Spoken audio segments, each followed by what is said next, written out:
क्या लिखना है अपन? राज्यपाल। ठीक है, एक बार रिवाइज कर लें। राज्यपाल की नियुक्ति कौन करता है? राष्ट्रपति। किसके कहने पर? मंत्रिपरिषद एवं पीएम। प्रधानमंत्री एवं काउंसिल ऑफ मिनिस्टर एवं मंत्रिपरिषद।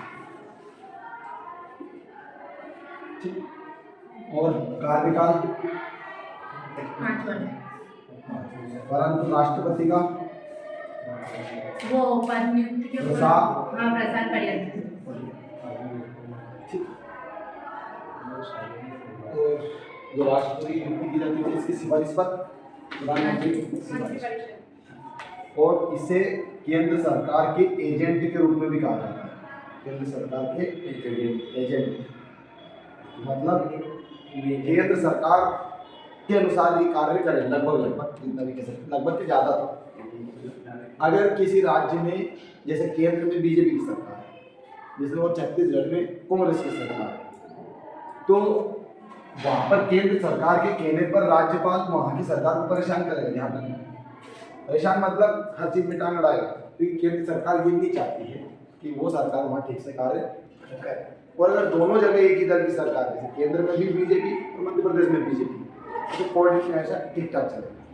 कुछ नहीं कहेगा राज्यपाल, जो सरकार कहेगी वो साइन साइन साइन। तो कौन परेशान करे? जो राज्यपाल जो होता है वो केंद्र सरकार के द्वारा नियुक्त तो राष्ट्रपति द्वारा किया जाता है, लेकिन किसके कहने पर? केंद्र सरकार के, यानी प्रधानमंत्री के। तो बताइए वो किसका व्यक्ति रहेगा? प्रधानमंत्री का। प्रधानमंत्री नियुक्त करेगा मतलब वो किसका तरफ का है? प्रधानमंत्री की तरफ का। तो उदाहरण ले लेते हैं कि जैसे केंद्र में किसकी सरकार है वर्तमान में? बीजेपी। तो राज्यपाल भी किसका है? वैसे उसका किसी पार्टी से सरोकार नहीं होता है, ध्यान रखना। परंतु फिर भी केंद्र सरकार किसको बनाएगी? जो उसका आदमी है, उसका आदमी तो उसका हो रहा है। और मान लेते हैं कि छत्तीसगढ़ में कांग्रेस की सरकार है, किसकी? कांग्रेस की। तो यहाँ पर राज्यपाल को इस राज्य में भेजेंगे। हाँ, तो ये केंद्र में बीजेपी की सरकार और राज्य में कांग्रेस की सरकार। तो यहाँ का जो सीएम है वो किसका है? कांग्रेस का। सरकार कांग्रेस का, देखिए भी शंका से चलता है। जैसा जो वर्तमान में दिल्ली में देखने को मिलता है, क्योंकि दिल्ली में सरकार किसकी है? केजरीवाल की। केजरीवाल की आम आदमी पार्टी। और केंद्र में किसकी सरकार है? बीजेपी की सरकार।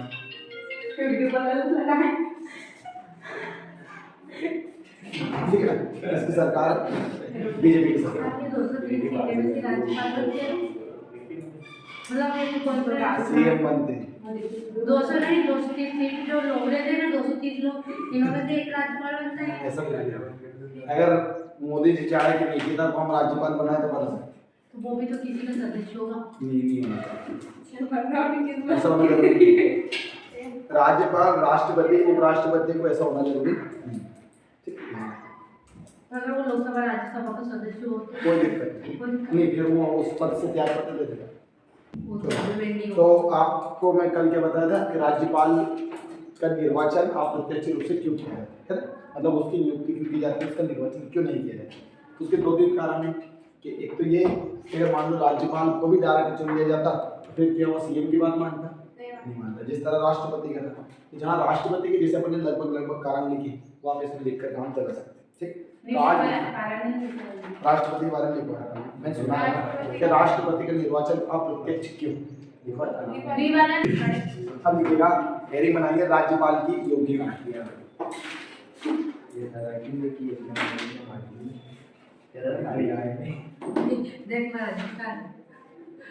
लेकिन सकेगी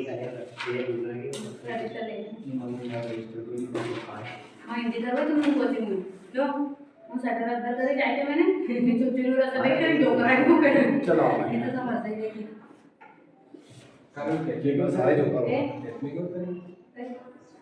मैं आ रहा हूँ इसमें एक तो भारत का नागरिक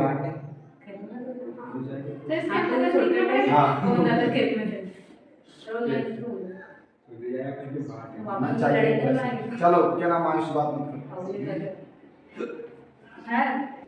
देखिए अब संविधान के अनुच्छेद ये भी लिखना है। नहीं है संविधान के अनुच्छेद 157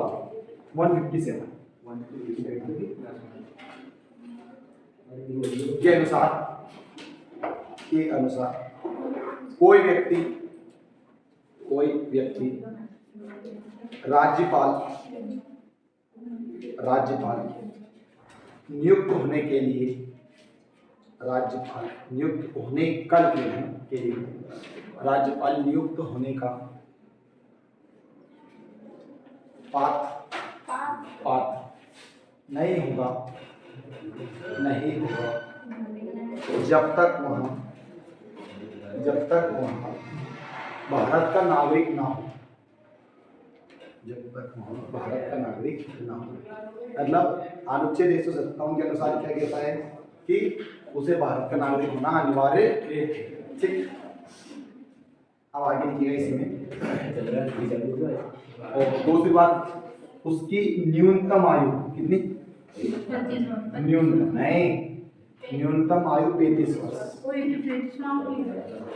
इसमें लिखेंगे। हाँ नहीं है, लेकिन इसके नीचे लिखो। देखो 157 में एक बात तो ये लिखी हुई है और दूसरी बात ये लिखी हुई है। ठीक है, 35 वर्ष होना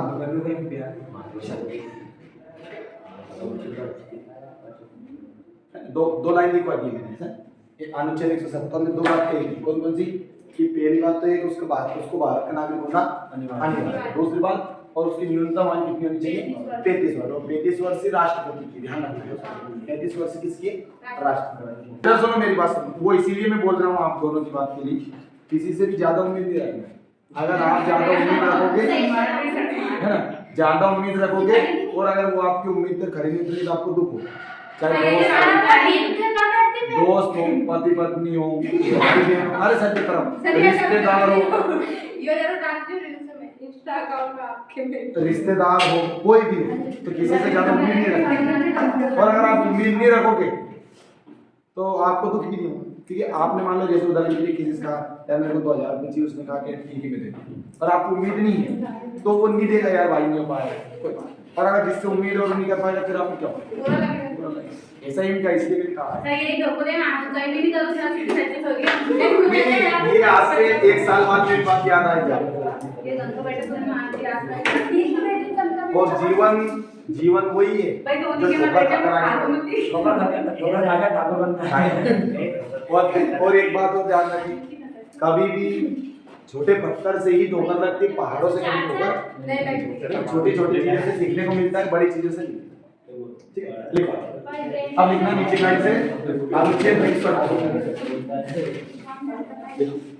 नीचे लाइन से लिखना। अनुच्छेद 158 में राज्यपाल के पद के लिए कुछ शर्तें का भी कुछ शर्तों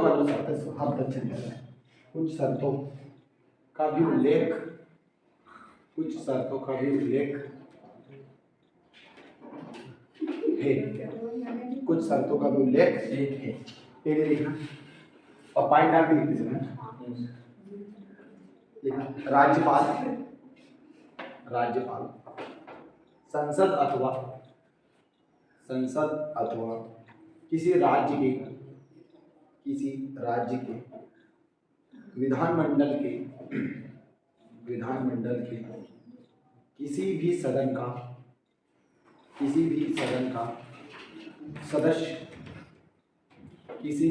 का सदस्य नहीं हो सकता। विधानमंडल के किसी भी सदन का सदस्य नहीं हो सकता। ठीक, ध्यान रखना है। मतलब क्या कह रहा है? ये कह रहा है कि संसद के 2 सदन, लोकसभा और राज्यसभा, ना तो इसका सदस्य होना चाहिए ना इसका सदस्य होना चाहिए। और राज्य में क्या होता है? विधानमंडल, एक होती है विधानसभा और एक होती है विधान परिषद। तो इसको सदस्य नहीं होना चाहिए, राज्यपाल है तो इन दोनों इन चारों सदस्य, मतलब चारों सदनों का सदस्य नहीं हो सकता। वो राष्ट्रपति नहीं रहता है। अच्छा मतलब राष्ट्रपति भी रहता और ये भी नहीं रहता। देखिए संवैधानिक पद उपराज्यपाल राज्यों में नहीं होते, परंतु कुछ ऐसी यूनियन टेरिटरी है जहाँ पर उनको उपराज्यपाल कहते हैं। जैसे दिल्ली में उपराज्यपाल कहते हैं उसको, लेफ्टिनेंट गवर्नर बोलते हैं उसे, और एक पांडिचेरी,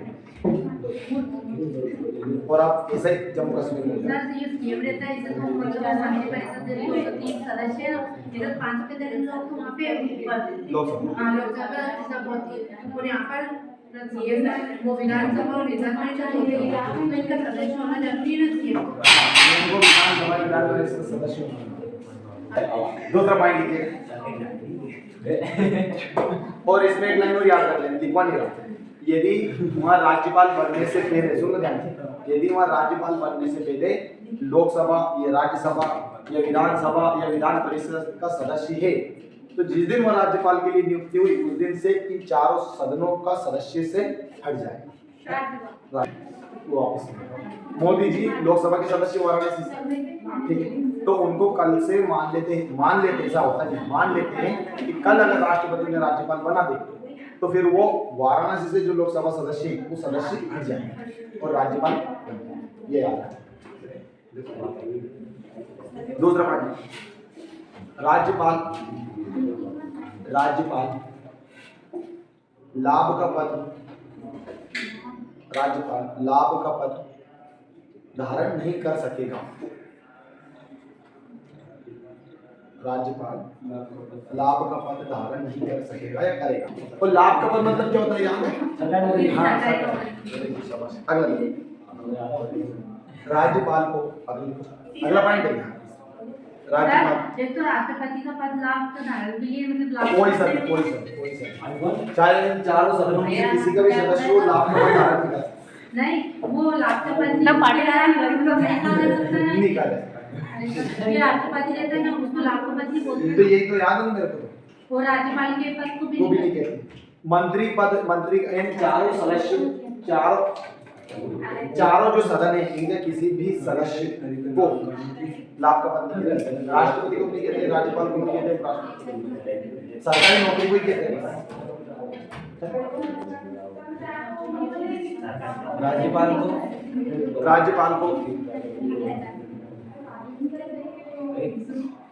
राज्यपाल को निशुल्क आवास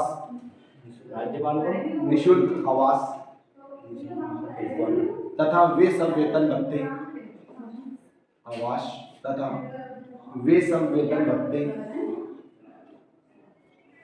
उपलब्धियां कामा लगा देते थे, भत्ते के बाद कामा लगाना, उपलब्धियां तथा विशेषाधिकार प्राप्त होंगे जिन्हें संसद विधि द्वारा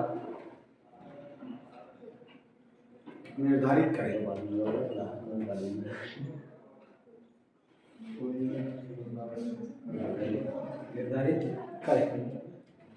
याद रख लेना 1 जनवरी 2016 से राज्यपाल का जो वेतन है वो 3.5 लाख है, या 3,50,000 प्रति माह। ठीक है, लिख लो इसको, लिखना चाहो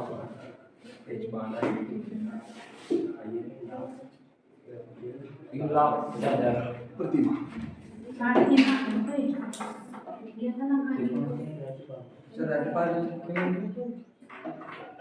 राज्यपाल का वेतन 1 जनवरी 2016 से 3.5 यानी 3,50,000 रुपये प्रति माह है। ठीक है,